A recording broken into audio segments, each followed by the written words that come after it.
Halo teman-teman, welcome back to my channel di Dokter Ito.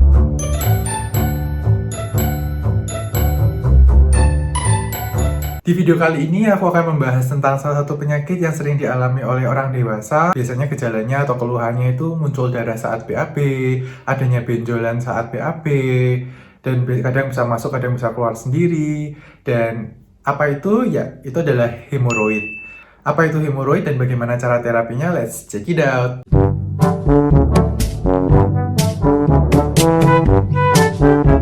Hemoroid adalah salah satu bentuk penonjolan dari anus sendiri, dan penonjolan ini biasanya disertai oleh darah yang menetes atau mengalir keluar, dan darahnya ini darah segar.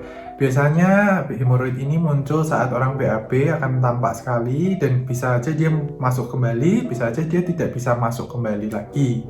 Dan biasanya sangat mengganggu aktivitas dan mengganggu BAB-nya gitu kan, rasanya tidak nyaman ya.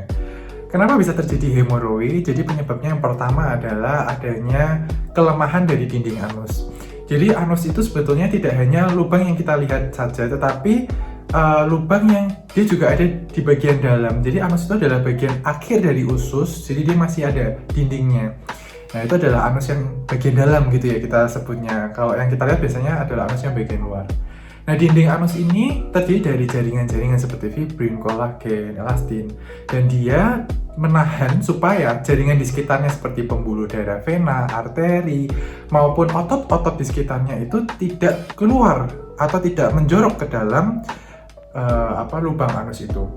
Nah, sayangnya pada orang-orang yang sudah dewasa tua akan terjadi pengurangan volume dari jaringan-jaringan fibrin, elastin, kolagen itu, sehingga menyebabkan jaringan di sekitarnya ketika kita BAB, kita mengejan, dia keluar ke dalam lubang anus itu, dan terjadilah hemoroid atau penonjolan.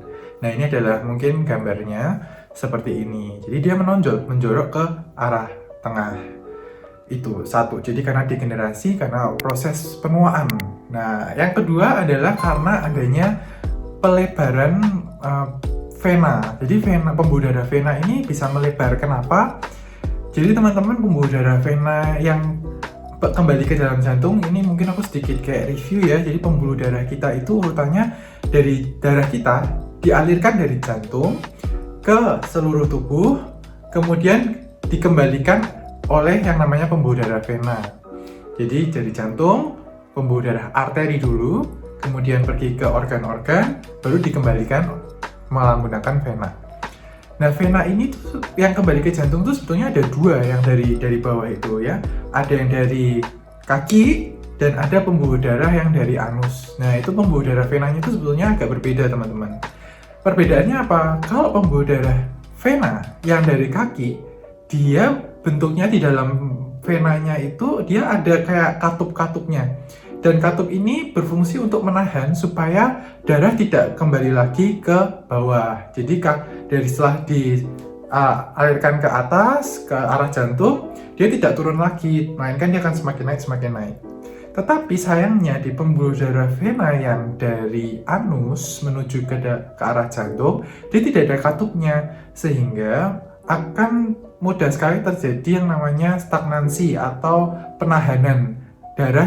Jadi darah itu kayak kembali lagi gitu loh ke anus gitu. Makanya pembuluh darah atau vena yang ada di anus, sekitar anus itu mudah sekali melebar, membengkak gitu ya. Nah, kalau sudah terjadi pelebaran vena di sekitar anus, maka bisa terjadi retensi atau penahanan. Jadi darah itu kayak terkumpul gitu di sekitar anus, dan akan terjadi bengkak di sekitar anus, dan terjadilah penonjolan yang kita sebut dengan hemoroid tadi. Nah, yang penyebab ketiga dari hemoroid itu adalah BAB atau kotoran kita tuh kayak keras. Nah, kalau kotoran kita keras, otomatis kita pasti akan mengejan lebih kuat untuk mengeluarkannya, bukan? Nah, ketika kita mengejan itu kuat-kuat, ditambah dengan misalnya jaringannya sekitar tadi itu sudah mulai menua, volumenya sudah mengecil, sudah menipis, dan menjadi lemah, disertai dengan adanya pembuluh darah yang pembuluh darahnya sudah mulai melebar gitu kan, akhirnya terjadi apa? Terjadilah hemoroid yang tidak bisa dikembalikan lagi. Jadi kalau masih awal-awal masih bisa naik turun sendiri, bisa kembali sendiri, itu berarti dia belum parah. Tetapi kalau sudah parah, artinya dia sudah terjadi pengumpulan darah yang cukup banyak, dia sudah terjadi memang tipis sekali, sudah jadi degenerasi yang lumayan banyak. ya kan? Dan mudah sekali berdarah. Kenapa mudah sekali berdarah? Ya tadi itu, karena dia isinya darah, isinya pembuluh darah, darahnya banyak sekali terkumpul di sana karena susah kembali ke jantung. Karena tadi venanya tidak ada katupnya itu. Nah terus harus bagaimana dok kalau seperti itu? Nah kita harus mengenali dulu gejala dari hemoroid, karena hemoroid itu bisa tidak semua yang keluar darah dari anus itu hemoroid gitu ya. Hemoroid itu gejalanya yang pertama, darahnya itu biasanya menetes dan darahnya itu darah segar. Kemudian dia harus ada benjolan yang keluar, penonjolan yang keluar dari anus, dan penonjolan itu biasanya hanya satu bagian. Misalnya ini adalah anus, lubang anus. Biasanya penonjolannya itu hanya satu bagian gini, atau misalnya di bawah gini atau di bawah gini. Sedangkan ada penyakit lain dia juga menonjol, tapi menonjolnya semuanya. Jadi seolah-olah ususnya yang dari atas itu turun ke bawah, dan itu bukan hemoroid, dan penanganannya pun berbeda. Jadi kalau teman-teman merasakan misalnya sedang membersihkan anus dan terasa ada benjolan, dan benjolannya kecil atau mungkin hanya salah satu sisi saja dari lubang anus, nah itu kemungkinan hemoroid bisa. Tetapi kalau benjolannya sangat besar dan bentuknya bulat, nah kemungkinan itu bukan hemoroid melainkan usus yang jatuh karena ususnya juga lemah gitu. Jaringan penahan ususnya dulu bisa jadi lemah sehingga jatuh semua. Jadi itu tadi gejalanya adalah adanya benjolan yang khas. Yang kedua adanya perdarahan, darahnya segar, dan biasanya muncul di saat BAB disertai dengan kita memang memiliki BAB-nya mungkin keras, atau mungkin kita punya sering batuk-batuk, sering mengejan, sering duduk di lama duduk di WC gitu. Ada loh orang yang lama duduk di WC itu bisa menjadi resiko terjadinya hemoroid tadi. Nah lalu bagaimana kita harus mengetahuinya? Jadi yang bagi saya ya teman-teman perlu tahu adalah hemoroid ini harus segera dibawa ke dokter. Karena apa? Karena tadi ya, isinya itu adalah pembuluh darah, banyak sekali darahnya.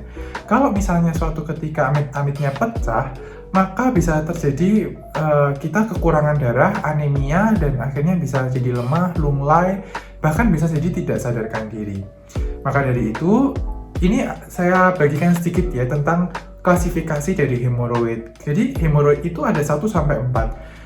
Yang satu adalah hemoroid yang tidak terlihat sama sekali, karena dia hanya dinding anus bagian dalamnya itu menonjol sedikit gitu, sehingga kita tidak mungkin bisa merasakan. Tetapi untuk yang grade 2 atau klasifikasi yang kedua, stadium kedua itu dia sudah keluar dari anus, tetapi dia bisa masuk ke sendiri tanpa kita harus kembalikan.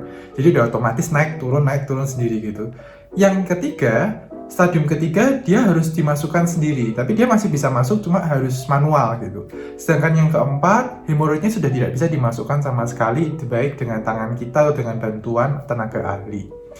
Ini sangat berpengaruh terhadap terapinya. Nah, mungkin kalau ada yang mengalami hemoroid ini, coba diklasifikasikan dulu, apakah termasuk 1, 2, 3, 4. Untuk manajemen penata laksana atau terapinya, untuk grade yang 1 dan 2, biasanya kita dokter menganjurkan untuk mengubah gaya hidup.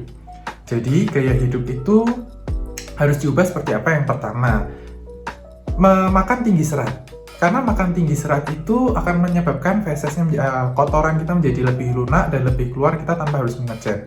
Kedua, tolong dikurangin untuk menahan BAB. Jadi ketika kita memang ingin hasrat untuk BAB, ya lakukanlah BAB itu.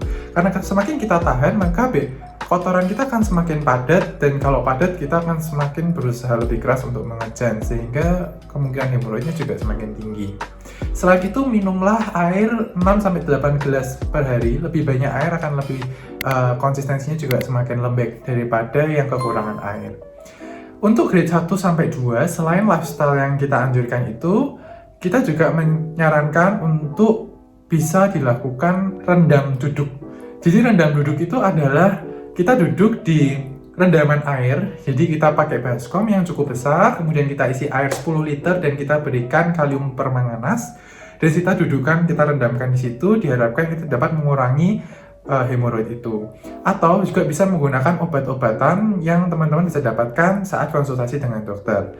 Tetapi pada grade yang ketiga atau stadium ketiga sampai 4, dianjurkan untuk melakukan 2 teknik ini, yaitu rubber band ligation atau hemoroidectomy. Ya, ini udah masuk ke sedikit semi-semi operasi. Kalau yang rubber band ligation itu kita berikan karet. Jadi benjolan itu kita karet, kemudian sampai dia kencang, sampai dia mengalami kematian jaringan. Benjolan itu mengalami kematian jaringan dan akhirnya dia lepas sendiri.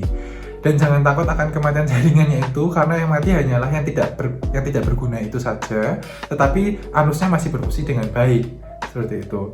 Tetapi selain rubber band ligation juga ada hemorrhoidectomy, yaitu langsung diambil, langsung dioperasi. Jadi kalau rubber band itu hanya diikat, kita menunggu waktu sekitar 7 hari, akhirnya lepas sendiri. Sedangkan yang hemorrhoidectomy, dia langsung hari itu udah lepas. Hari itu lepas, sudah langsung dijahit lebih baik lagi, sudah dirawat luka, dan ya sudah, kita tinggal tunggu penyembuhan dari lukanya itu saja. Ya, itu adalah hemorrhoidectomy dari sudut pandang medis. Teman-teman, yang paling penting adalah mengubah gaya hidup. Jadi tidak hanya 1-2 saja, tapi 3-4 juga tetap harus mengubah gaya hidup. Karena apa? Karena ketika orang punya hemorrhoidectomy, berarti dia punya risiko untuk mengalami hemorrhoidectomy di kemudian harinya. Makanya, untuk orang-orang yang punya hemorrhoidectomy atau teman-teman yang usianya sudah menengah ke atas, usia 40 tahun ke atas, tadi lakukan makan makanan yang tinggi serat, banyak minum, dan kurangi menahan BAB. Sekian dari saya tentang hemoroid. Bagi teman-teman yang merasa bertambah ilmunya, silakan subscribe, like, dan pasang tombol loncengnya, dan sebarkan video ini. Dan buat teman-teman yang ingin bertanya lebih tentang dunia kedokteran, dunia kesehatan, silahkan komen di bawah, aku akan senang hati untuk menjawabnya. Jangan lupa lihat-lihat video yang lain ya. See you!